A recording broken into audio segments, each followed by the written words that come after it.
మనం అక్టోబర్ 2వ తారీఖున చూసుకున్నట్లయితే మహిళలకు సోలార్ ప్లాంట్లు, పెట్రోల్ బంకులు అక్టోబర్ 2వ తారీఖున అయితే ప్రారంభిస్తూ ఉన్నారన్నమాట.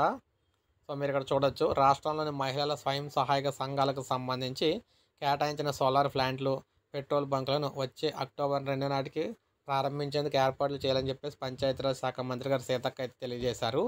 మొత్తంగా 22 జిల్లాల్లో చేపట్టిన ఇందిరా మహిళా శక్తి భవనాల నిర్మాణం నవంబర్లో పూర్తవుద్దని చెప్పారు.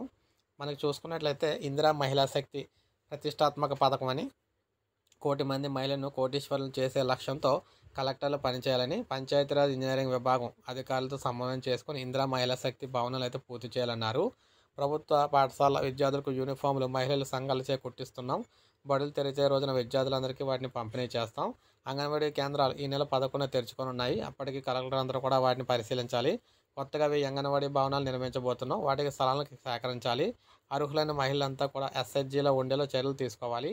దివ్యాంగులకు ధృవీకరణ పత్రాలు అందజేసేందుకు 38 ఆసుపత్రుల్లో పరీక్షలు నిర్వహిస్తున్నాం. సకాలంలో వారికి అవి అందేలా చర్యలు తీసుకోవాలి.